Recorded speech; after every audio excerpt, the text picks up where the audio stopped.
Hey guys, so it is September the 14th, and it's a Saturday, and we just survived a full moon on a Friday the 13th. And it got me thinking as I seen all the posts on social media about it and how fun it was to play around with it. It got me thinking about astrology a little bit. Because if you've ever looked into it, and I'm not talking about the horoscopes there or anything, those things I think are just crap, but if you've ever looked into astrology, there's something oddly accurate about them.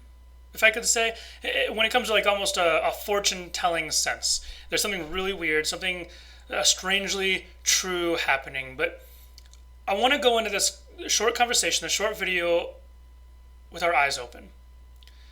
Because when we open our eyes, we'll see what we want to see. It's true. If we open them to what's out there, we'll begin to see them. There's a lot of social injustice going on, and when we don't see it, we don't want to believe it. But if we actually go looking for it, you're going to find it.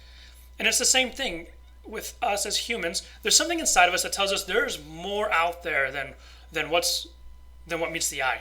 What we can see in this broken world where we have such hatred, where we have such shame, where we have such guilt, and we wonder what's out there. There's just something inside of us that says there's something bigger than us in this world. And for centuries, people have looked to the stars for answers. And they've found some element of truth in them. And I'm not here to discredit that element of truth. In fact, I think maybe there is some truth in it. And the reason I think that is because I have an open mind to it. But what I have an open mind to is, well, it begins in Genesis 1. It says, in the beginning, God created the heavens and the earth. And in the story, God created everything, the cosmos, the earth, the plants, the trees, the animals, the birds, the fish, and human beings. And and it was all for us. It was a sequence of events that he set into motion.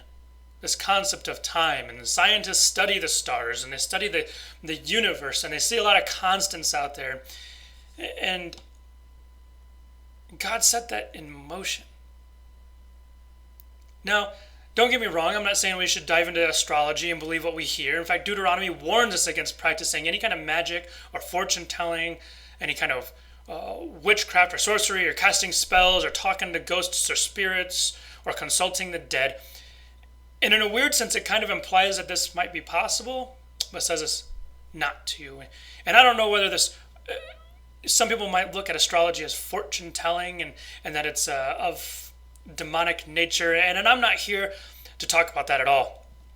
What I'm here to talk about is who created the stars, who set this into motion, that we might look up and see a glimpse of truth. And I think that God doesn't want us to look up to the stars and then just stop there. We see truth. The rocks will proclaim his name if we remain quiet. All of creation proclaims his name, as it says in Romans 1.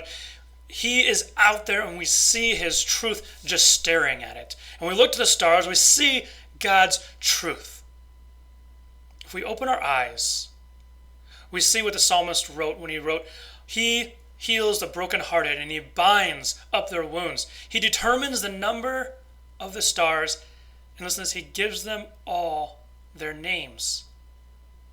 Isaiah 40 says, lift up your eyes on high and see. Who created these? Isaiah's talking to the stars. Look up. What do you see? You see stars. Who created them? He who brings out their host by number, calling them by their name, by the greatness of his might, and because he's strong and powerful, not one is missing. You might find truth in the stars and the moon and the sun, but it's because God put it there. And so we have a Father who is in heaven, who lives beyond the stars.